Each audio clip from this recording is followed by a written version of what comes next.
मध्य प्रदेश के लाखों पेंशन भोगियों के लिए आज की सबसे बड़ी और राहत भरी खबर सामने आई है। राज्य सरकार ने पेंशन व्यवस्था में एक बड़ा और ऐतिहासिक बदलाव करने का फैसला लिया है, जिससे प्रदेश के करीब 4.5 लाख पेंशनर्स को सीधा फायदा मिलने वाला है। अब तक रिटायरमेंट के बाद पेंशन पाने के लिए कर्मचारियों को कई तरह की दिक्कतों, तकनीकी अड़चनों, बैंकिंग झंझटों और सरकारी दफ्तरों के चक्कर लगाने पड़ते थे, लेकिन अब सरकार इस पूरी प्रक्रिया को सरल, पारदर्शी और भ्रष्टाचार मुक्त बनाने जा रही है। नई व्यवस्था के तहत 1 अप्रैल से मध्य प्रदेश में सेवानिवृत्ति होने वाले सरकारी कर्मचारी किसी भी बैंक में अपना खाता रख सकते हैं और रिटायरमेंट के बाद सीधे उसी खाते में उनकी पेंशन जमा हो जाएगी। यानी अब पेंशन के लिए अलग से बैंक बदलने की मजबूरी नहीं रहेगी।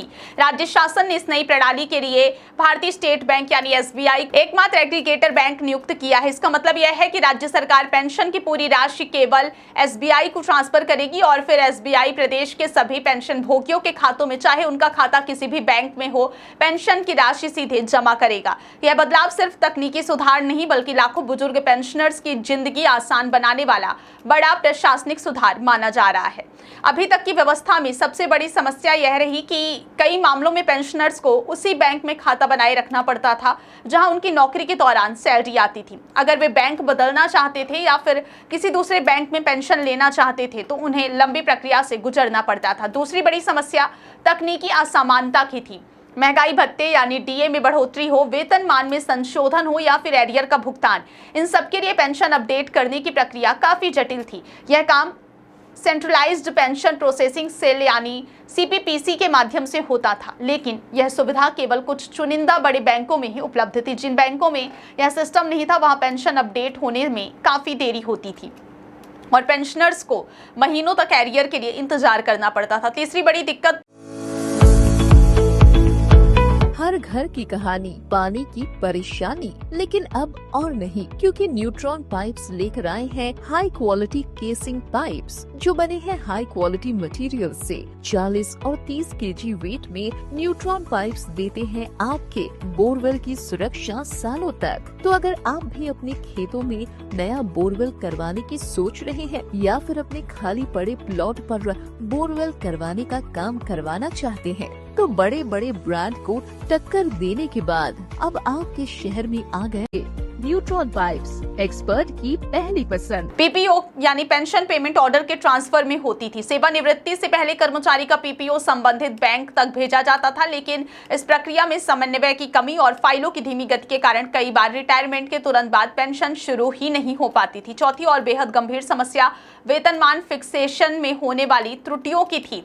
फिटमेंट फैक्टर, मूल वेतन या फिर DA की गणना में अगर मामूली सी गलती भी हो जाती तो पूरा पेंशन प्रकरण अटक जाता था और उसे सुधारने में महीनों लग जाते थे। यही वजह थी कि कई पेंशनर्स को समय पर उनका हक नहीं मिल पाता था।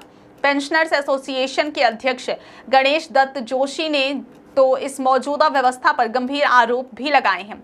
उनका कहना है कि जब कोई कर्मचारी रिटायर होता है और उसका पेंशन प्रकरण जिला या संभागीय पेंशन कार्यालय में पहुंचता है तो वहां मौजूद कर्मचारी एक ही तरह की कई आपत्तियां लगाकर फाइल बार बार वापस भेजते हैं।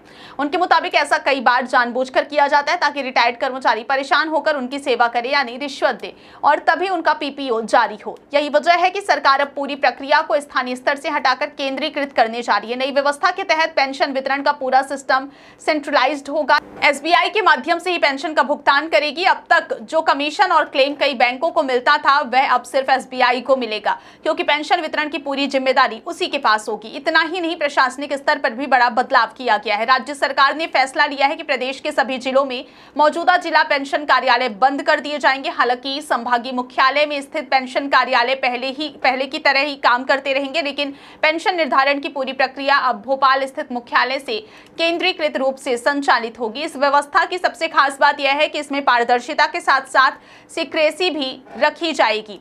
अब किसी भी कर्मचारी को यह पता नहीं होगा कि उसकी पेंशन फाइल किस अधिकारी के पास है और कौन उसका निर्धारण कर रहा है। उदाहरण के तौर पर अगर कोई कर्मचारी भिंड से रिटायर होता है तो उसकी पेंशन फाइल का निर्धारण जबलपुर में बैठा कोई डिप्टी डायरेक्टर भी कर सकता है। सरकार का मानना है कि इससे स्थानीय स्तर पर होने वाले भ्रष्टाचार, दबाव और सिफारिशों का पूरी तरह रोक लग जाएगी। इस नई व्यवस्था को लागू करने के लिए SBI ने अपनी तैयारियां भी शुरू कर दी हैं। फिलहाल प्रदेश में करीब 4,46,000 पेंशनर्स हैं और इस साल करीब 22,000 कर्मचारी और सेवानिवृत्त होने वाले हैं। ऐसे में एसबीआई ने अन्य 10 बैंकों से 2 लाख से ज्यादा पीपीओ वापस लेने और उन्हें अपने सिस्टम में शामिल करने की प्रक्रिया शुरू कर दी है। यह एक बड़ा और जटिल काम है जिसे पूरा होने में करीब 3 से 4 महीने लग सकते हैं। कुल मिलाकर देखें तो यह फैसला मध्य प्रदेश सरकार का एक बड़ा प्रशासनिक सुधार है जो न सिर्फ पेंशन भोगियों को राहत देगा बल्कि पेंशन व्यवस्था में लंबे समय से चली आ रही देरी, तकनीकी अड़चनों और भ्रष्टाचार की शिकायतों को भी काफी हद तक खत्म कर सकता है। अब 1 अप्रैल से लाखों पेंशनर्स के लिए पेंशन पाना पहले से ज्यादा आसान, तेज और भरोसेमंद होने वाला है।